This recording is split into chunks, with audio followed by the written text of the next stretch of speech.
दफ्तर सील करण्याच्या आदेशाचा ग्रामपंचायतीला फटका, मुख्य दरवाजालाच ठोकले कुलूप, सरपंच, उपसरपंच आणि सदस्य बसणार कुठे? ग्रामस्थांचा अधिकाऱ्यांना सवाल. सील काढण्यासाठी रात्री अधिकारी पोहोचताच ग्रामस्थांचा ठिय्या, गटविकास अधिकाऱ्यांना बोलवण्याची मागणी.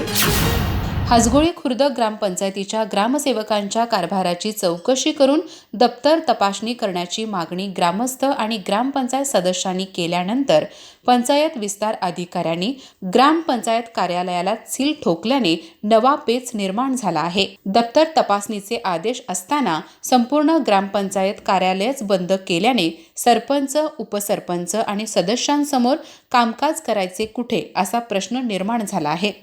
ग्रामसेवक S.K. येळणे हे सदस्यांना विश्वासात न घेता कारभार करीत असून उद्धट उत्तरे देणे, मासिक सभा वेळेवर न घेणे, 15व्या वित्त आयोगाच्या मंजूर अंदाजपत्रकांची आणि झालेल्या खर्चांची माहिती न देणे यासह विविध प्रकारचे मनमानी वर्तन करीत असल्याचा आरोप ग्रामस्थांनी केला आहे. या प्रकरणाची चौकशी करून चौकशीपूर्ण ग्रामसेवकांची बदली करावी आणि दप्तराची तपासणी करावी अशी मागणी गटविकास अधिकाऱ्यांकडे करण्यात आली होती.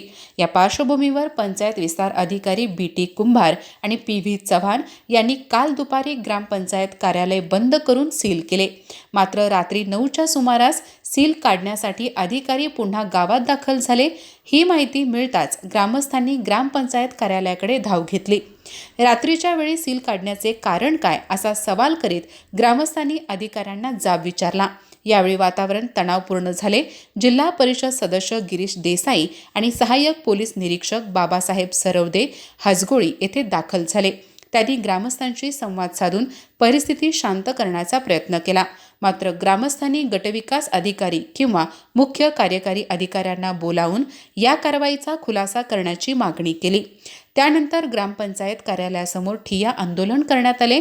दरम्यान गटविकास अधिकाऱ्यांशी संपर्क साधला असता दप्तर तपासणीचे आदेश देण्यात आले असून तपासणीचा अहवाल प्राप्त झाल्यानंतर तो पुढील कार्यवाहीसाठी वरिष्ठांकडे पाठवण्यात येईल असे सांगण्यात आले. दप्तर तपासणीसाठी कार्यालय सील करण्याच्या कारवाईमुळे आता ग्रामपंचायतीचे दैनंदिन कामकाजही प्रभावित झाले असून सरपंच, उपसरपंच आणि सदस्यांनी कामकाज करायचे कुठे असा सवाल ग्रामस्थांमधून उपस्थित होत असून या प्रकाराची गावात चांगली चर्चा रंगली आहे. अधिक माहिती आणि ताज्या घडामोडींसाठी आजच आमचे चॅनल सबस्क्राईब करा.